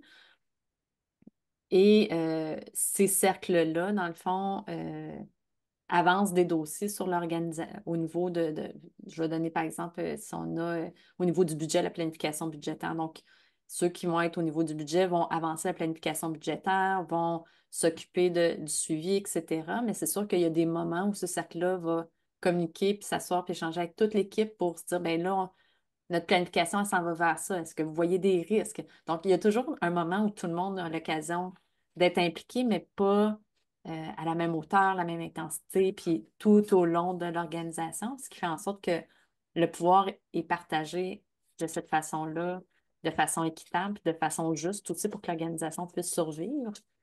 Parce que Hmm. si on était impliqué tout le monde tout le temps, on ferait que ça. Ouais, il y a un pourcentage de temps aussi que ça, Ouais. oui, je comprends, ça optimise aussi comme le temps qu'on y passe à prendre des décisions ensemble. Oui, puis Ouais. effectivement, ça ressemble à un espace où on est un comité comme avec beaucoup de monde autour de la table et là, ça dispatche en des sortes de sous-comités, les cercles dont tu parles, où les On peut sous-comités, à un appeler comme moment ça. donné, comme œuvrent ensemble sur quelque chose de spécifique et se retrouvent pour sonder comme de manière globale comment ça se ressent ailleurs. Ouais. Oui, pour s'assurer qu'on est en cohérence avec les autres cercles, pour s'assurer qu'il n'y a pas de risque. Nous, on travaille beaucoup avec la philosophie par consentement, fait qu'on n'est pas dans le consensus, là. Ça, c'est un autre stéréotype, des fois, qu'on peut avoir à pouvoir partager. C'est, tout le monde, il faut qu'il soit d'accord, tout le monde en même temps, pour qu'il y ait une décision qui soit prise. Nous, on va travailler, il y a plusieurs modes de prise de décision, mais on va travailler surtout en mode de prise de décision par consentement, ce qui veut dire on va être plus dans des prises de décision sur ben, est-ce qu'on y voit des risques à cette proposition-là. Là, ça rejoint ce que Jackie disait aussi tantôt avec la prise de décision, mais donc, il y a une proposition qui est mise sur la table. Est-ce que quelqu'un y voit un risque? S'il n'y a personne qui y voit un risque, ben, on va de l'avant puis on l'essaye. Mais Hmm. s'il y a quelqu'un qui y voit un risque, là, on va se poser la question, OK, ben, c'est un vrai risque? Parce que des fois, des fois, on a peur d'avoir peur. Fait que, est-ce que c'est un vrai risque? Puis si oui, ben, comment on peut adapter la proposition pour qu'elle soit peut-être plus adéquate, moins risquée, jusqu'à temps que là, on sent qu'on a quelque chose, puis là, on l'expérimente. Fait que ça nous permet aussi d'avoir une agilité. Donc, un mode de prise de décision à pouvoir partager qui ne nous fige pas, mais qui nous permet d'avoir une agilité. Donc, ça demande beaucoup de confiance Hmm. Ouais. entre nous. Ça, c'est une de nos valeurs à Lilo, là. La confiance. Donc, ça demande beaucoup de confiance. Mais justement, j'aimerais ça aller là-dedans. Bon, là, on a parlé de différents aspects du pouvoir partagé, un petit peu comment vous le vivez, comment vous le ressentez. Mais si on venait avec, OK, le pouvoir partagé, c'est un peu le centre du soleil, puis là, il y a les différents rayons, puis là, la confiance est un de ces rayons-là. Quels sont les rayons, en fait, dans ce que c'est, dans ce que ça représente, le pouvoir partagé, ou peut-être quelles sont les postures qui s'incarnent autour de ce rond de soleil. Bref, bon, bah, j'arrête avec ma question. Je ne sais pas si elle est claire. C'est très clair. Jackie? Mais tu sais, je pense qu'il y a plusieurs choses qu'on a déjà abordées un peu, tu sais, cette idée de confiance et d'écoute et de connexion à soi, là, tu sais, qui est un peu, qui sont comme toutes des facettes un peu de la même réalité, mais tu sais, être capable d'être présent à soi, d'avoir confiance que mes besoins sont là pour quelque chose, là, même mes émotions sont là pour quelque chose. Si je ressens quelque chose, ça a de la valeur, puis c'est intéressant. Et donc, est-ce que j'ai l'espace de confiance pour partager ces choses-là? Est-ce que, puis la confiance, elle se décline à toutes sortes d'aspects aussi, là, la confiance à l'égard de mes collègues, dans nos relations de travail, la confiance au processus qu'on se donne aussi, parce que, dans nos accompagnements, on travaille beaucoup avec ce principe de faire confiance au processus, parce que par définition, quand on est en innovation, en collaboration, on ne sait pas ce que ça va donner, mais on réfléchit à chacune des étapes, à se poser les bonnes questions pour savoir dans quelle direction on veut faire les pas qu'on veut faire. Fait que je pense que la confiance, elle se décline vraiment dans plusieurs aspects, mais tout proche avec cette connexion, cette présence, cette écoute qui permet finalement de nourrir la confiance. Puis tout proche, pour moi, il y a ce caractère humain parce que justement, si on fait de la place à ses besoins, à ses élans, c'est parce qu'on reconnaît qu'on n'est pas des machines, on n'est pas des objets, on est quelque chose de vivant, puis qu'une journée on se lève, ça va bien, une journée on se lève, on est découragé, on n'a pas de motivation. Fait que je pense que ces choses-là sont vraiment interreliées entre elles, là. Hmm. J'ai comme le goût de donner un exemple concret, comment la confiance, c'est pas quelque chose d'acquis, puis qu'on doit travailler ensemble à Lilo. On a un outil de gestion des heures. Puis l'outil de gestion des heures permet à tout le monde à chaque jour d'identifier où il a mis ses heures, dans quel projet. Puis nous, l'intention derrière ça, c'est parce que comme on travaille à mandat, bien, une personne peut avoir 10-12 mandats en parallèle. Puis c'est sur une longue période de temps. Donc, on veut être juste en mesure de s'assurer que cette personne-là n'en met pas trop dans sa table, puis qu'elle ne soit pas toujours en reprise de temps ou en surplus de temps. Donc, pour garder un certain équilibre travail-famille, entre autres, là, une vie équilibrée. Fait que, entre autres, c'est cette fonction-là. L'autre fonction, c'est aussi pour nous permettre, quand on accepte ou pas des mandats, d'avoir une visibilité sur, ben, y a-t-il de l'espace ou il n'y a pas d'espace? T'sais, parce que si on les met pas quelque part, ces heures-là, on n'a pas cette visibilité-là. Fait qu'on a cet outil-là, puis dans nos cœurs, à tous, on sait que c'est pour ça. Et à chaque mois, je pense encore aujourd'hui, même si ça fait plusieurs années qu'on a un outil de ce type-là, bien, on a plusieurs d'entre nous, souvent, Ah, mais là, j'ai pas fait toutes mes heures, puis là, c'est pas marqué. Fait que là, les gens, ils vont-tu penser que j'ai pas toutes fait mes heures? Puis là, c'est quoi qu'ils vont dire? Puis là, je vais-tu être jugée? Puis Ou là, vous voyez ce que je veux dire? Ça Fait roule, que ça roule, ça roule. ça roule. Puis tu sais, mais c'est cette confiance-là qu'on veut défaire, de dire, ben, tu sais, on est dans une organisation où j'ai confiance que tu vas faire ce qui est bon pour l'organisation, gérer ton temps. Euh, on met des outils en place pour nous aider collectivement justement à avoir plus d'équilibre. Donc, ça nécessite, dans le fond, d'avoir confiance que les autres sont pas là pour nous observer et nous critiquer. Fait que, tu sais, c'est déjà un type de confiance. Puis ça demande de développer de la confiance en soi aussi, de dire, ben là, tu sais, je vais accepter que moi, j'ai confiance que ce que je fais, je le fais pour le bien de l'organisation, puis de façon réfléchie, puis que mes décisions sont bonnes, puis que j'ai peut-être eu besoin de moins de temps ou plus de temps pour telle chose, puis c'est correct. Fait que, entre autres, la confiance, quand on travaille en pouvoir partager, donc en redonnant du pouvoir aux gens, ça veut dire qu'il faut apprendre aussi, euh, nous, à accepter ça, mais comme, je veux dire, dirigeant, aussi d'accompagner l'équipe à, développer la confiance, d'avoir confiance. Je sais pas comment le dire, là. Puis il faut qu'on s'accompagne là-dedans parce qu'on est tellement pris avec des modèles organisationnels qu'on a tous vécu. Moi, j'appelle ça des traumas organisationnels, où on s'est fait regarder de proche, critiquer, juger, etc. Que, ouais, la confiance, entre autres, là, ça, c'est un des volets, mais je trouve que c'est quelque chose qu'on a avantage à cultiver ensemble. Puis se donner confiance qu'on va y arriver, qu'on va être capable, même si on n'est pas toujours capable dans l'instant. Je trouve que ton exemple, Marilyn, aussi met en lumière cette autre valeur qu'on chérit à Lilo, qui est l'audace. Mais tu sais, c'est que justement, tu sais, un exemple d'un outil qui a une réception, tu sais, malgré les années un peu délicates, ben là, on pourrait se dire, ben là, qu'est-ce qu'on fait avec cet outil-là? Est-ce qu'on l'enlève? Est-ce qu'on... Mais là, on essaie de se poser les questions différemment, tu sais, parce que collectivement, on a besoin de cette visibilité-là. Fait que là, plutôt que de se dire est-ce que c'est l'outil qu'il faut transformer ou est-ce que c'est nos pratiques, notre approche, notre perception à l'égard de cet outil-là qu'il faut changer? Est-ce que ça implique de communiquer différemment? Est-ce que ça implique de travailler différemment? Est-ce que ça implique de faire un accompagnement individuel? Est-ce que pour essayer de voir finalement ils sont où ces nœuds à se dire ben collectivement ça a du sens, on est tous d'accord, ben c'est quoi les pas qu'on a besoin de faire pour que ce soit fluide puis que ce soit pas un grain de sable dans l'engrenage finalement qu'à toutes les fins de mois je suis un peu stressée de savoir si j'ai trop fait d'heures, pas assez d'heures, qu'est-ce que les autres vont en dire. Fait que tu sais, je trouve que c'est très lié avec cette capacité de se poser des questions différentes parce que c'est comme s'il y a des raccourcis faciles à prendre.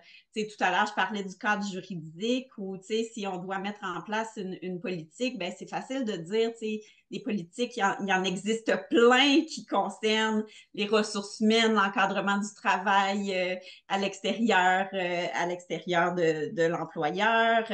Euh, nous, on a envie de vivre ça comment? Si on a envie d'offrir de la liberté à nos employés, est-ce que c'est vraiment cohérent de mettre en place une politique, par exemple, de confidentialité ou là, le mot m'échappe, mais tu sais, Qui empêche les gens d'aller travailler oui, ailleurs. c'est ça qui empêche les gens de s'impliquer ailleurs. Fait que, tu sais, je pense qu'il y a vraiment cette réflexion-là de se dire qu'est-ce qu'on cherche à vivre ensemble et donc qu'est-ce qu'on met en place qui va nous permettre de nous rapprocher de cette expérience-là. Puis des fois, ça veut dire éviter des sentiers battus parce qu'on sent que les sentiers battus ne nous amènent pas vers cette expérience-là. Fait que là, ben, est-ce qu'on part de ce qui existe? Est-ce qu'on va s'inspirer d'ailleurs? Est-ce qu'on transforme ce qui existe ou est-ce qu'on invente quelque chose? Puis ça, tu sais, je pense que c'est intéressant aussi sur la grande philosophie de l'innovation, de pas toujours être dans la création de quelque chose de plus, de nouveau, mais juste des fois de se poser la question, est-ce que c'est quelque chose qu'on fait qui envoie ce message-là? Peut-être qu'on va juste changer la façon dont on saisit les heures à la fin du mois, puis on va enlever le stress qu'il y a un deadline mensuel. Fait que je pense qu'il y a comme toute cette réflexion de comment on veut transformer aussi ce qu'on va faire, puis comment on va créer ces nouveaux espaces-là, puis ces nouveaux comportements, puis ces nouvelles expériences, ces nouveaux ressentis. Dans ce que tu nommes, Jackie, on dirait que pour moi, ça met en lumière, puis c'est là que ça met en lumière. Mais c'est vrai qu'on parle souvent de partage du pouvoir, puis ça, c'est une chose, mais c'est comme si ça enlève quand on parle de partage du pouvoir, cette notion de vraiment comment on peut se redonner du pouvoir. Tu sais, ton exemple sur les politiques, pour moi, c'est ça, c'est comment on se permet de ne pas subir les demandes de l'extérieur, mais se redonner du pouvoir en se permettant de re-questionner à chaque fois, c'est-tu vraiment ça qu'on veut faire? On a-tu vraiment besoin de ça? Cette règle-là qu'on serait spontanément porté à vouloir se donner ensemble, c'est tout ça qu'on a de besoin? Puis en se redonnant ce pouvoir-là, puis en discutant avec l'ensemble du groupe, ben là, on se partage du pouvoir sur comment on veut vivre ensemble dans notre organisation. Fait qu'on dirait que le terme partage, des fois, je trouve que c'est vrai, peut-être qu'il est limitant dans ce que notre représentation. Là. Ouais. Ouais. Ben, se redonner le pouvoir, et puis là-dedans, il y a quelque chose d'intéressant, puis vous l'avez nommé chacune à votre façon. Il y a ce qui est là, on expérimente, on fait les choix qu'il y a à faire, puis ensuite on revient dessus et on voit quel effet aussi ça a produit. Il y a comme quelque chose de réflexif là-dessus.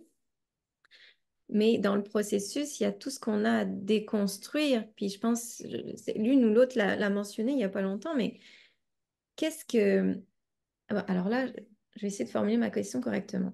J'aimerais avoir vos deux points de vue. Donc toi, Marilyn, tu fais partie des cofondatrices. Donc il y a comme une sorte de cadre qui a été construit au départ, peut-être avec Sonia, je ne sais pas, tu nous diras. Puis toi, Jackie, donc toi, tu arrives en cours de route. Qu'est-ce que tu déconstruis à ce moment-là quand tu arrives? Comment tu vis l'arrivée? Qu'est-ce que tu déconstruis? Puis de l'autre côté, comment Marilyn ou les autres personnes qui étaient là avec Sonia, mais peu importe, comment celles qui ont déjà été là et qui ont déconstruit accompagnent celles qui déconstruisent, puis qui arrivent, puis qui se reconstruit un nouveau rapport au travail, à l'organisation. Toi, Jackie, qu'est-ce que tu Ça dis? comme question. Ben, tout à l'heure, on en parlait, là, je pense qu'il y a cet attrait ou cette curiosité-là qui existe en général autour du modèle en pouvoir partagé, de se dire, ah, il y a quelque chose d'intéressant dans cette liberté et tout ça, tu sais. Puis souvent, je pense que les gens sous-estiment qu'est-ce que ça implique. On en parlait tout à l'heure, là, d'engagement, d'effort et tout ça. Puis moi, je pense que j'étais à ce moment-là dans ma vie, justement, j'avais été une DG avec un CA, avec une équipe, puis avec cette volonté de redonner du pouvoir aux membres de mon équipe. Fait que tout le temps où j'étais en position d'autorité par rapport à mon équipe, moi, mon souhait, c'était qu'ils sentent qu'ils avaient de l'espace, qu'ils pouvaient amener des propositions, qu'ils pouvaient...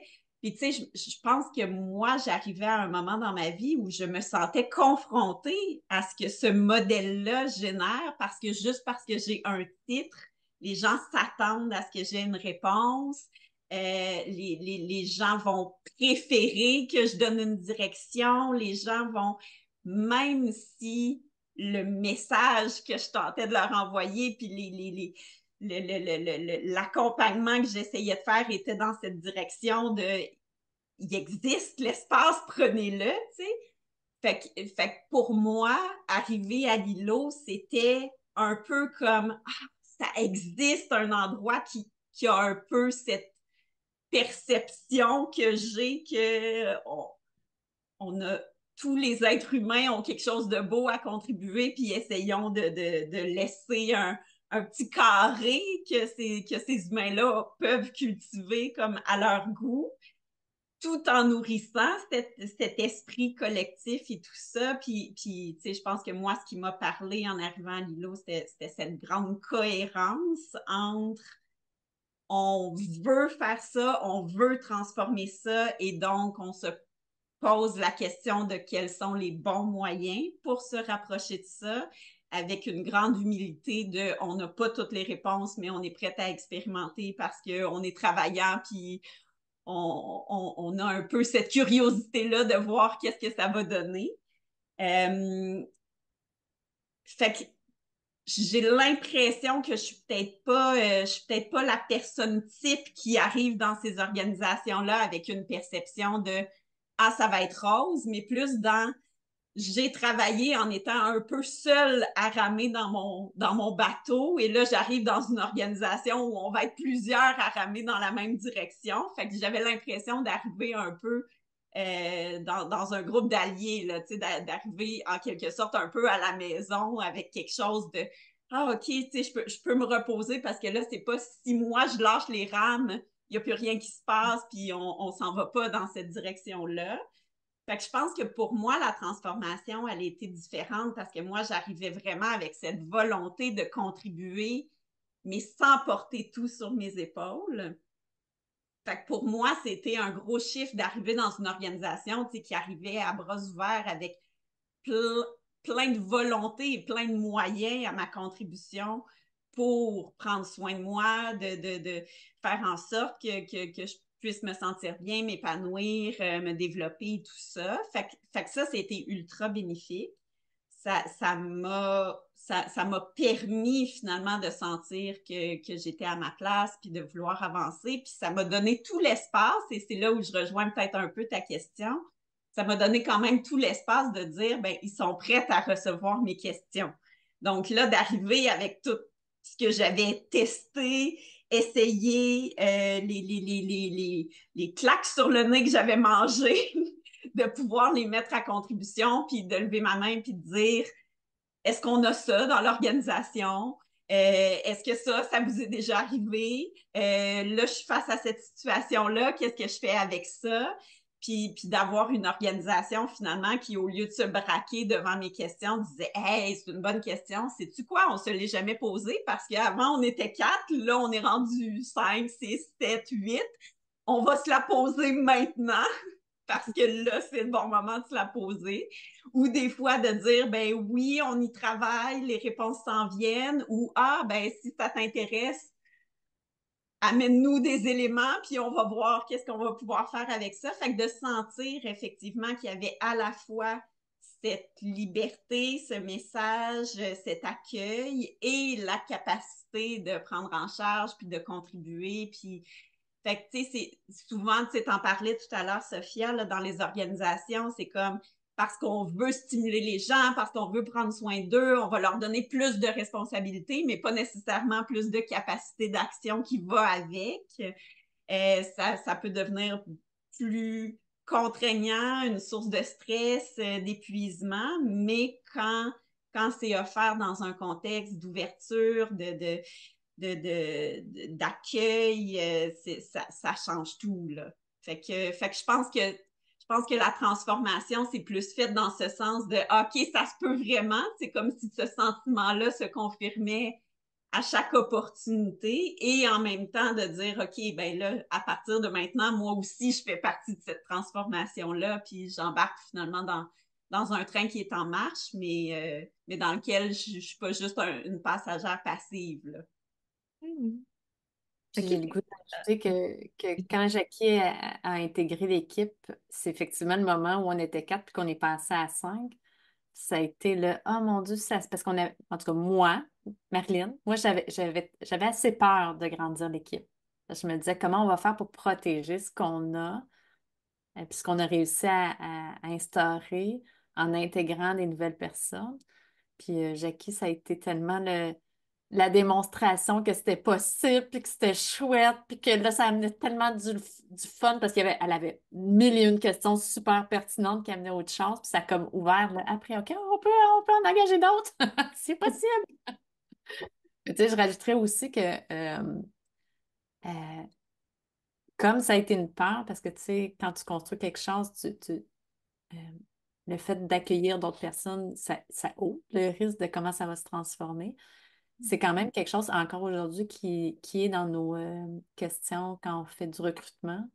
Donc, on explore avec la personne, ça veut dire quoi pour elle, le pouvoir partager, puis on essaie de sentir avec la personne, est-ce que c'est un terreau dans lequel cette personne-là peut s'épanouir, a le goût de s'épanouir, puis est-ce qu'elle a euh, je vais dire, une certaine solidité aussi, parce que, tu sais, on en a senti des fois où le moment de la vie, la personne elle était super, mais on se dit, ah, le moment de sa vie, là, tout ce qu'elle vit, je ne sais pas si c'est un cadeau lui offrir de rajouter ça dans sa vie par-dessus le reste. Euh, fait que c'est des éléments qu'on garde en tête aussi parce que c'est ça. C'est quand, soit moi, je le nomme depuis toujours, là. Moi, Lilo, ça a été ma plus grosse thérapie à vie. Puis, tu sais, puis en l'ayant parti, là, juste à deux, fait que je peux imaginer comment ça peut être. Puis, tu sais, j'ai la chance puis le privilège, comme je- j'y suis depuis le début, d'avoir grandi avec cette philosophie-là. Fait que le choc est peut-être moins grand. Puis j'ai plus de difficultés à identifier c'est quoi ben, j'aime ça quand t'en parles, Jackie, parce que moi, ça m'abreuve de OK, c'est ça, une des réalités, mais de ne pas prendre à la légère que d'autres réalités. L'impact que ça peut avoir, en fait, sur d'autres réalités, des gens qui intègrent ce type d'organisation-là. Là. Oui. Ouais.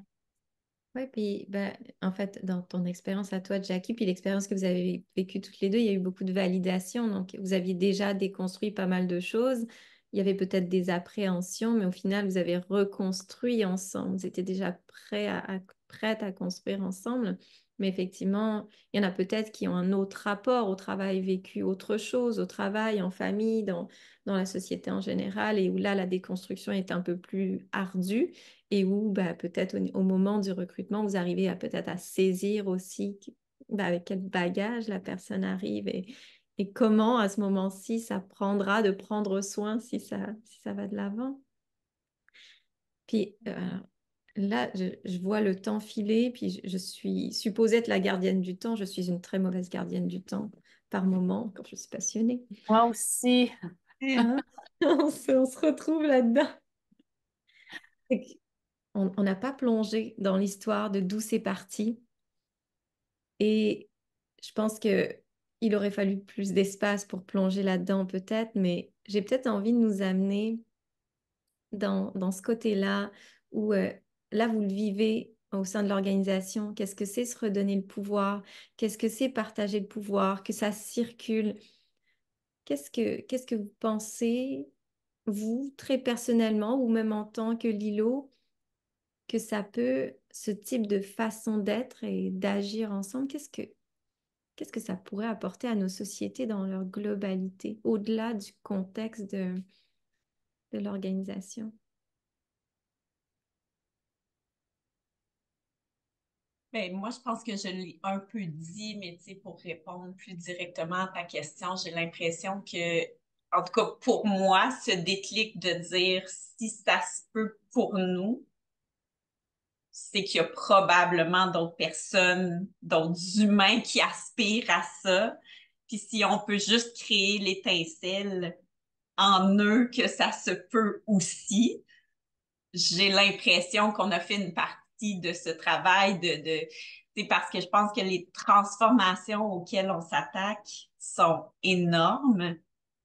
Puis on est à cette période où il faut atteindre comme cette masse critique qui va faire que le changement va pouvoir comme s'accélérer puis se réaliser. Fait que pour moi, c'est un peu ça, c'est un peu être cette étincelle de ça se peut sortir un peu de cette désillusion que les choses sont comme elles sont, puis on doit les accepter, puis fait que tu sais, je pense que c'est quelque chose autour de cette reconnexion au pouvoir que les humains ont sur leur vie, sur leur influence de la vie dans laquelle on évolue. J'ai l'impression que c'est un peu ça, pour moi en tout cas. Mm. Parle en tout cas ce que tu dis, Jackie. Ouais, Peut-être que, cette image de l'étincelle aussi. Ouais, ouais. peut-être qu'est-ce que je peux ajouter aussi, c'est, tu sais, en tout cas, moi, j'aspire à ce que dans le monde, on prenne soin puis on priorise la vie de façon générale. Avant l'argent, avant notre bien-être personnel ou pas notre bien-être dans son sens profond, mais euh, en fait, que nos choix soient dictés en fonction que la vie autour de nous puisse se déployer pour tout le monde de façon juste, équitable, inclusive. Euh, Puis pour moi, vivre du pouvoir partagé dans une organisation, c'est le faire à petite échelle, c'est reconnaître que la vie de mon collègue est aussi importante que la mienne. Elle a le droit, elle aussi, de reprendre du pouvoir sur comment elle va vivre sa vie professionnelle dans mon organisation, que si elle a le goût de s'épanouir dans quelque chose, ben, qu'elle puisse avoir les outils ou l'espace ou la liberté de pouvoir le faire. Fait qu'on dirait que pour moi, de le faire dans une organisation, c'est juste être cohérent avec ce que je veux voir dans le monde. Puis c'est comme un beau lieu de pratique, en fait. Puis moi, ça me confronte souvent, là. Des fois, je fais, Hi, j'ai pas choisi la vie, là. Le choix que j'ai fait, puis la façon que j'ai interagi avec cette personne-là aujourd'hui, avec ma collègue, mais de me le rappeler, puis ouais, il y a quelque chose dans, je trouve que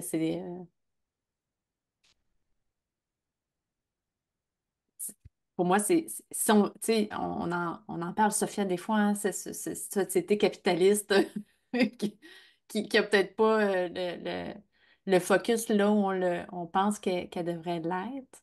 Ben, pour moi, le pouvoir partagé dans une organisation, c'est une façon de pratiquer une certaine rébellion, une certaine résistance à ce système-là. Puis se donner confiance en soi, ensemble, tu sais, si on est capable de le faire à petite échelle, après, on peut peut-être grossir un peu la bulle puis le faire un petit peu plus grosse échelle, puis un petit peu plus grosse échelle, puis éventuellement, quand j'allais dire contaminer le monde, mais là, je reviens dans un régime dictatorial que je veux pas, là. Mais oui. Ouais. Ouais, vous revenez toutes les deux encore un peu à ce que vous avez partagé au début. C'est drôle comme on revient à ce côté-là que ça ouvre des possibles. On réalise que c'est possible et au final, ce pouvoir partagé-là ou se redonner le pouvoir dans l'organisation qui, euh, qui offre un espace de pratique aussi pour se dire, OK, bah là, on le pratique là. Ah, ben, on pourrait peut-être le pratiquer à une autre échelle. Ou, ben, si tout le monde pratique de cette manière, comment est-ce que dans la société, ça peut se diffuser un peu partout et semer ces étincelles dont tu parles, Jackie? Est-ce que c'est à ça que vous rêvez toutes les deux? Moi, je trouve que c'est bien dit. Absolument. C'est bien résumé. Oui. Merci beaucoup, beaucoup, beaucoup pour votre temps. Je répète tout le temps la même chose. En fait, je radote parce qu'à chaque fois, je passe de tellement beaux moments. C'est presque égoïste, mon affaire, là. Ça m'offre des espaces de rencontre assez extraordinaires. J'espère que les personnes qui nous écouteront, bah, ça aura semé une étincelle, ça aura ouvert un possible, je sais pas trop, mais je souhaite, en tout cas, merci vous de vous être ouverte à ce que vous vivez, à ce que vous expérimentez, à qui vous êtes aussi. Je pense que c'est précieux de voir des personnes être eux-mêmes puis déposer ce qu'elles ont à déposer sur la table sans filtre. Mm. Merci à toi, Merci à Sophia, pour ce toi. bel espace-là, qui était très riche. Moi, j'en aurais pris encore. Absolument. Moi aussi, si j'avais pas été à la gardienne du temps. Bon. Ce sera un prochain rendez-vous. Ben Merci, oui, obligé. Sophia, pour ce matin, mais aussi pour tout ce que tu fais, toi aussi, de Submersive Facial. Merci. Merci, Jackie. Merci, Marilyn.